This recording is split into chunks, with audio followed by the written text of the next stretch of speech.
In the autumn of 1888, the fog-choked streets of London's East End became the stage for one of history's most infamous killing sprees, orchestrated by Jack the Ripper. Between August and November 1888, 5 women, Mary Ann Nichols, Annie Chapman, Elizabeth Stride, Catherine Eddowes, and Mary Jane Kelly, were brutally murdered. All were prostitutes, and all were killed in a manner so gruesome that even hardened Victorian detectives were shaken. The murders bore haunting similarities. Each victim was attacked in a disturbingly methodical way, suggesting the culprit might have had knowledge of human anatomy. With each case, the severity appeared to escalate. Mary Ann Nichols was discovered in Bucks Row on August 31st, showing signs of mutilation. Just a week later, Annie Chapman was found in Hanbury Street, her injuries indicating a deliberate and targeted assault. On September 30th came what became known as the double event. Elizabeth Stride found with signs of attack but otherwise untouched,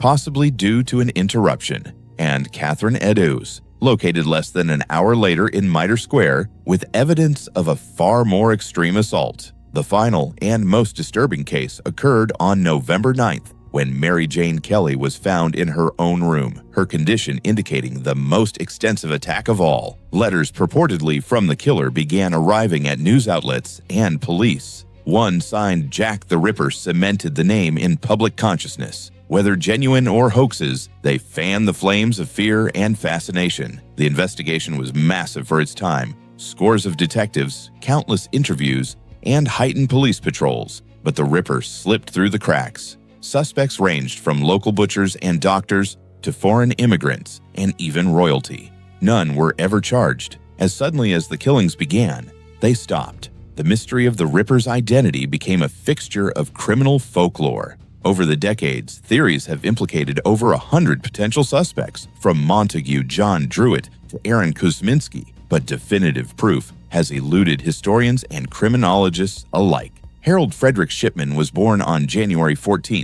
1946, in Nottingham, England. He was the second of 4 children in a working-class family. Shipman was particularly close to his mother, Vera, who suffered from terminal lung cancer. He watched as her pain was eased by morphine injections administered by her doctor, a scene that would foreshadow his future crimes. Shipman trained as a doctor at Leeds School of Medicine, qualifying in 1970. In 1975, he was caught forging prescriptions for pethidine, a powerful opioid, for his own use. He was fined and briefly entered a drug rehabilitation program. From the late 1970s into the 1990s, patients, mostly elderly women, began dying under his care at an alarming rate. Many of the deaths were recorded as natural causes, but what no one realized at the time was that Shipman had been quietly killing them with lethal doses of diamorphine, the very drug that had once eased his mother's suffering. The scale of his crimes began to come into focus in 1998. After the death of Kathleen Grundy, a wealthy and healthy 81-year-old woman. Shipman had visited her the day before she was found dead. Suspicion grew when her will emerged, leaving £386,000 to Shipman and cutting out her family entirely. Her daughter, a lawyer, contacted the police. An autopsy revealed high levels of morphine in her body, administered shortly before death. As detectives dug deeper, they exhumed other former patients, finding the same pattern: morphine overdose, sudden death, and Shipman's signature on the death certificates. His meticulous records, ironically, became his undoing. He had kept detailed notes of visits and timings, providing investigators with a chillingly consistent timeline of his murders. In January 2000, Harold Shipman was found guilty of murdering 15 of his patients and forging Kathleen Grundy's will. He was sentenced to life imprisonment with a recommendation that he never be released. But official inquiries later concluded that his true victim count was far higher, likely over 200, making him one of the deadliest serial killers in recorded history. Shipman never admitted to a single murder. He showed no remorse, no explanation, and no sign of guilt. On January 13, 2004, the day before his 58th birthday, he was found hanged in his prison cell at Wakefield Prison. Peter William Sutcliffe was born on June 2, 1946 in Bingley, West Yorkshire. Raised in a working-class Catholic family, he was a quiet and often withdrawn boy who struggled socially, but was regarded as polite and well-behaved. After leaving school, he drifted between jobs, eventually becoming a lorry driver, work that gave him the freedom to roam late at night. But behind the wheel and behind his calm demeanor was a man nursing violent, twisted impulses. Sutcliffe's killing spree began in 1975, though some investigators believe he may have attacked women as early as 1969. His first confirmed victim was Wilma McCann, a 28-year-old mother of 4 from Leeds. Found bludgeoned and stabbed in October 1975. The randomness of the attack sent shockwaves through the community. Over the next 5 years, Sutcliffe would murder at least 13 women and attempt to kill 7 others, targeting prostitutes at first, but later attacking any woman he encountered alone. The investigation grew into one of the largest manhunts in British history, involving thousands of officers and interviews with over 250,000 people. During the hunt, the case was complicated by a cruel hoax. Police received letters and a tape recording from a man claiming to be the killer, speaking in a Wearside accent. This false lead diverted resources and attention for months, while Sutcliffe continued to kill. Years later, it was revealed that the so-called Wearside Jack was nothing more than an attention-seeking prankster. On January 2, 1981, Sutcliffe was stopped in Sheffield with a prostitute in his car. The plates on his vehicle were stolen, leading officers to bring him in for questioning. While in custody, detectives noticed his resemblance to composite sketches and began pressing him about the Yorkshire Ripper case. Eventually, Sutcliffe confessed. At trial later that year, Sutcliffe claimed that he was on a mission from God to kill prostitutes, saying he had heard voices instructing him to carry out the attacks. He was convicted of 13 counts of murder and 7 counts of attempted murder, receiving 20 concurrent life sentences. In 2010, the High Court ruled that Sutcliffe would never be released. On November 13, 2020, Peter Sutcliffe died in hospital after contracting COVID-19. He was 74 years old. Dennis Andrew Nilsen was born on November 23, 1945, in Fraserburgh, Scotland. His early life was marked by emotional distance, an absent father, and a deep sense of isolation. After serving in the British Army as a cook, Nilsen moved to London, where he worked first as a police officer and later as a civil servant. Nilsen's murders began in December 1978, when he met 14-year-old Stephen Holmes at a pub. Inviting him back to his North London flat, Nilsen strangled him in his sleep the next morning, later claiming he didn't want the boy to leave. Over the next 5 years, he would kill at least 12 more young men. Nilsen was obsessed with company, unable to bear the thought of being alone. He would talk to the corpses, bathe them, and sometimes sleep beside them, describing these acts not as sexual in nature, but as an attempt to preserve companionship. In his first apartment on Melrose Avenue, Nilsen disposed of bodies by burying them under the floorboards or burning them in the garden. When he moved to a flat in Cranley Gardens, disposal became harder. He resorted to dismembering the corpses and flushing body parts down the toilet. It was this gruesome habit that led to his downfall. In February 1983, a plumber was called to investigate blocked drains in the building. What they found horrified them: human flesh and bones clogging the pipes. Police were alerted, and when they visited Nilsen's flat, the smell of decay was unmistakable.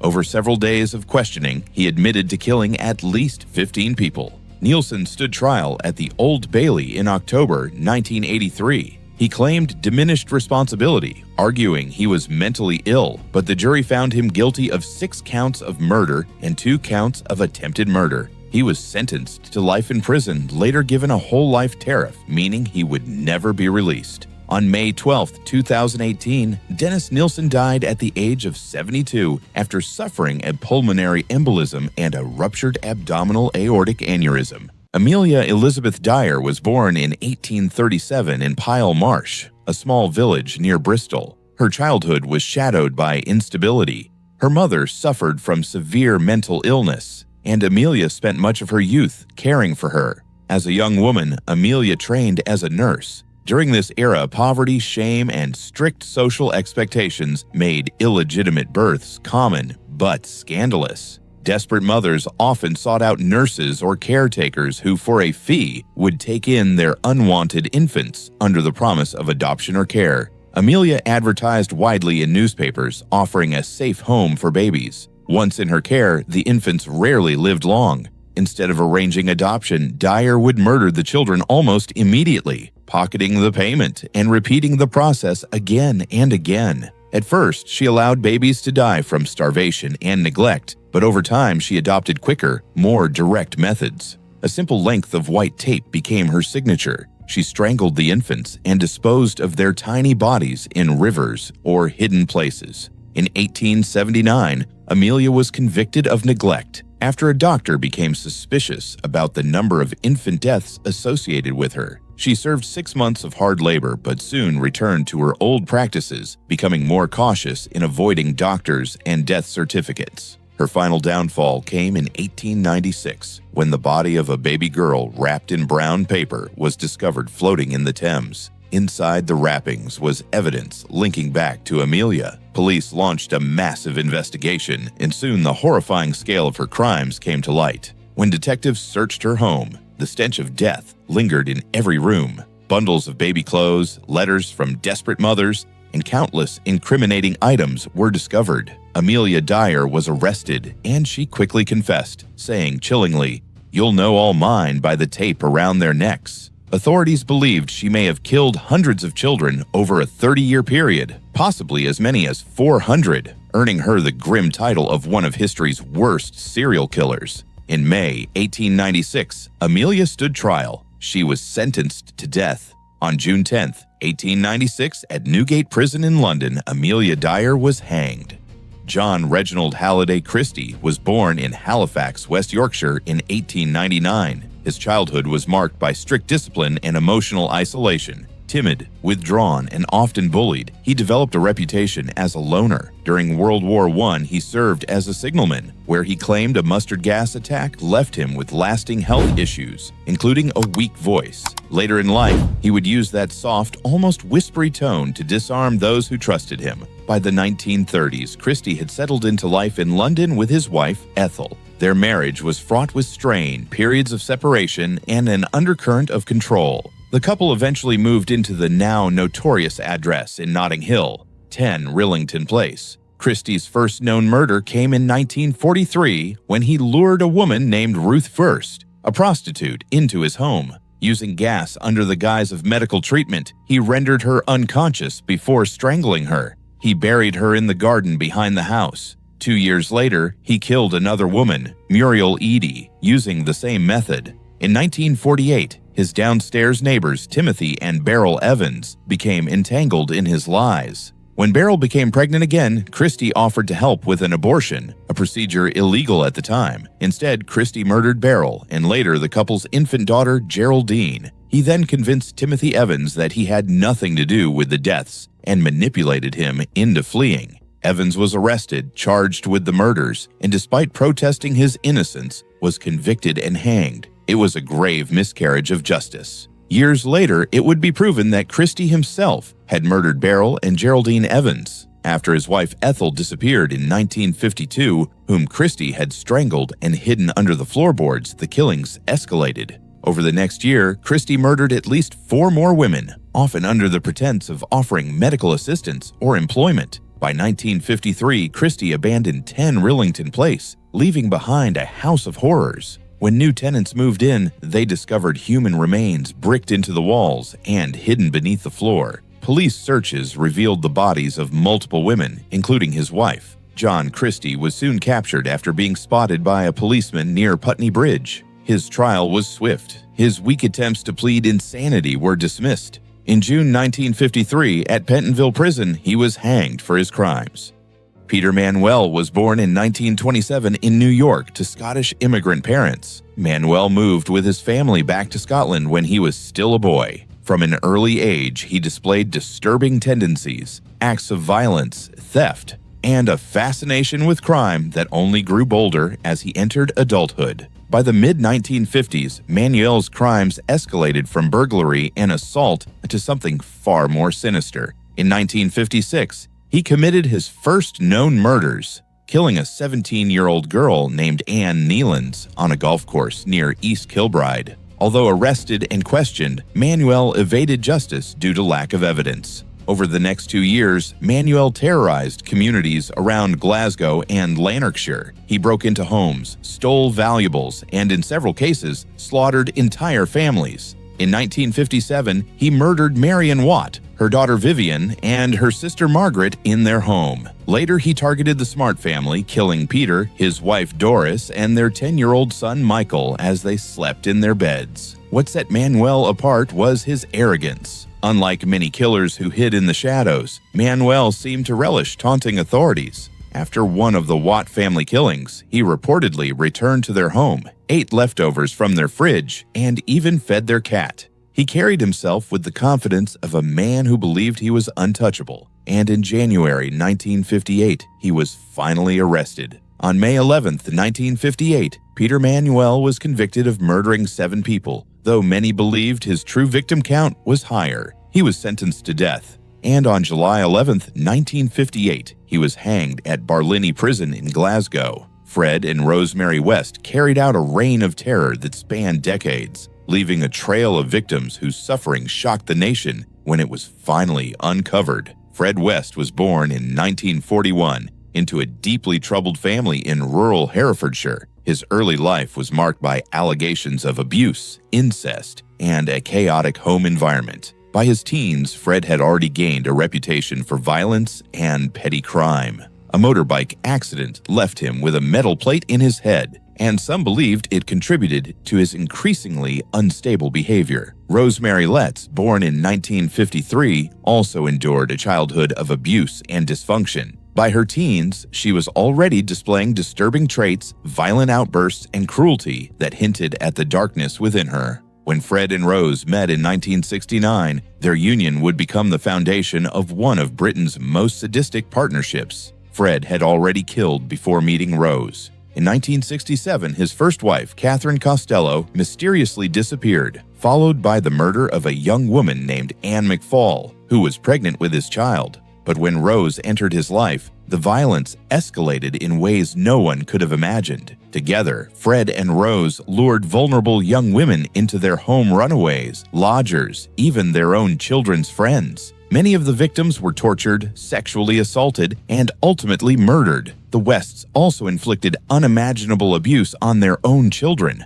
Their daughter Heather became one of their victims in 1987 after enduring years of torment. Her disappearance eventually raised suspicion when other children whispered that she was under the patio. In 1994, authorities excavated 25 Cromwell Street and uncovered human remains. One by one, the bodies were unearthed, each telling a story of cruelty and sadism. The discoveries horrified the nation. 9 women and girls buried at the property, with more found elsewhere. Together, they were responsible for the murders of at least 12 young women and girls, though the real number may never be known. Fred West was arrested, but before he could face trial, he took his own life in prison on New Year's Day, 1995. Rose West, however, stood trial later that year. In November 1995, Rose West was convicted of 10 murders and sentenced to life in prison.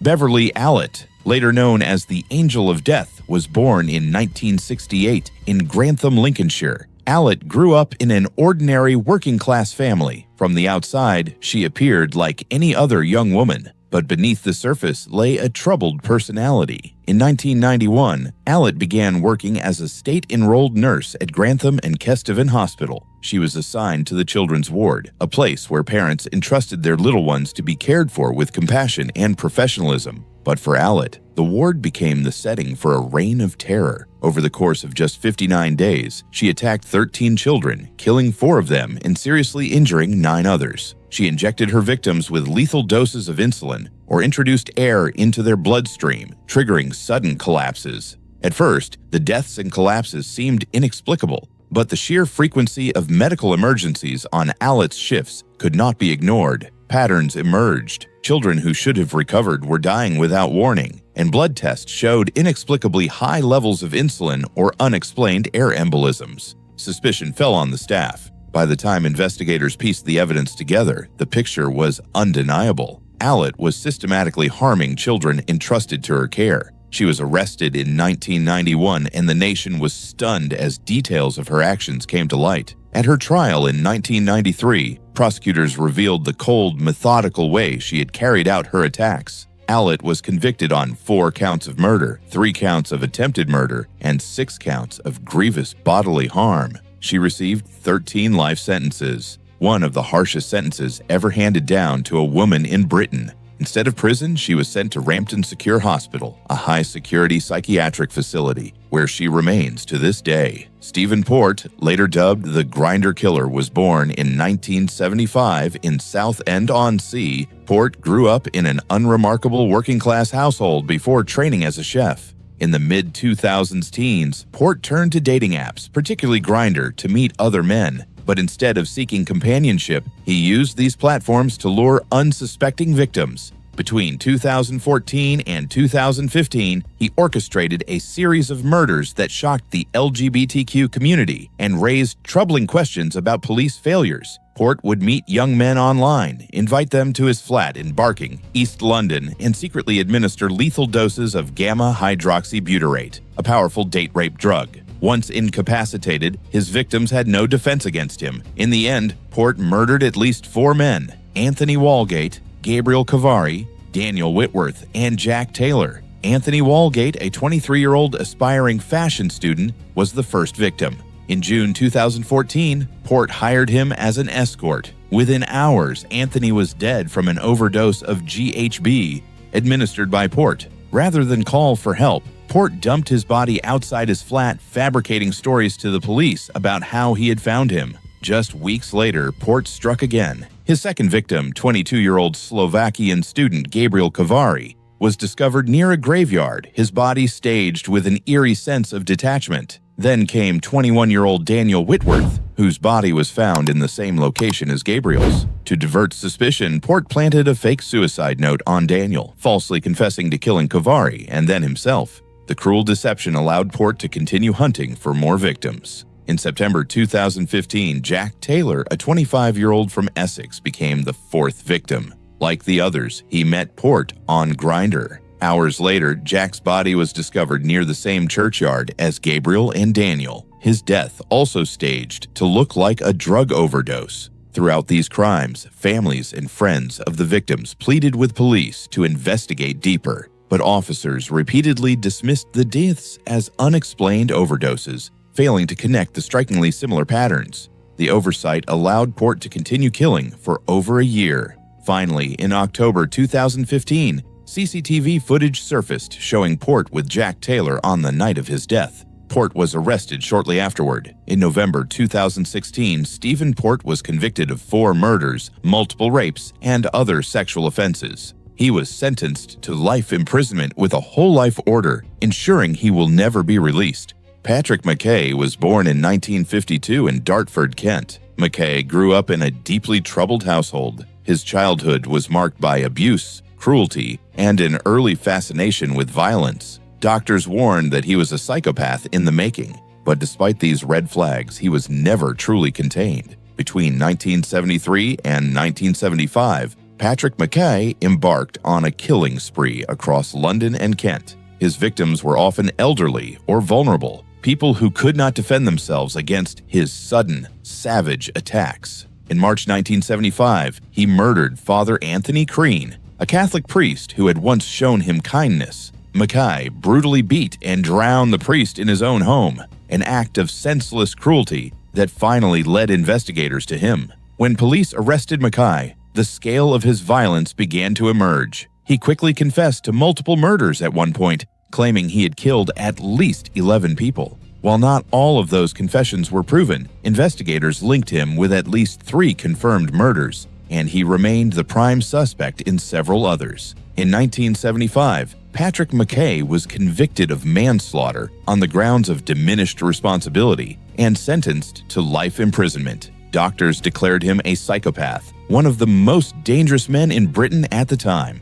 Robert Black was one of Britain's most notorious child killers, a predator whose crimes cast a long shadow over the 1980s. Born in Scotland in 1947, Black had a troubled childhood, marked by abandonment and abuse. Raised in foster care, he grew into an isolated, disturbed young man. Working as a delivery driver across the United Kingdom, Black had the perfect cover to hunt for victims. His job gave him mobility, freedom and access to isolated roads and unsuspecting children. Between 1981 and 1986, a series of young girls vanished in broad daylight, snatched while walking home from school or playing outside. In July 1981, 9-year-old Jennifer Carty disappeared while cycling near her home in Northern Ireland. Her body was later discovered in a reservoir. In 1982, 11-year-old Susan Maxwell vanished in the Scottish borders. Her remains were found over 250 miles away in England. The following year, 5-year-old Caroline Hogg was abducted in Edinburgh, only to be found murdered weeks later. In 1986, 10-year-old Sarah Harper went missing in Leeds. Her body recovered from a river. The killings spread fear across Britain. Police forces launched massive manhunts, but with no clear suspect, the cases went cold. It wasn't until 1990 that Robert Black's reign of terror came to an end. While attempting to abduct a 6-year-old girl in Scotland, he was caught in the act by passers-by and quickly arrested. Over the following years, investigators connected Black to at least 4 confirmed murders, but suspicions remained that his true number of victims could be much higher. In 1994, Black was convicted of the murders of Susan Maxwell, Caroline Hogg, and Sarah Harper, and sentenced to life imprisonment. In 2011, he was also found guilty of murdering Jennifer Carty.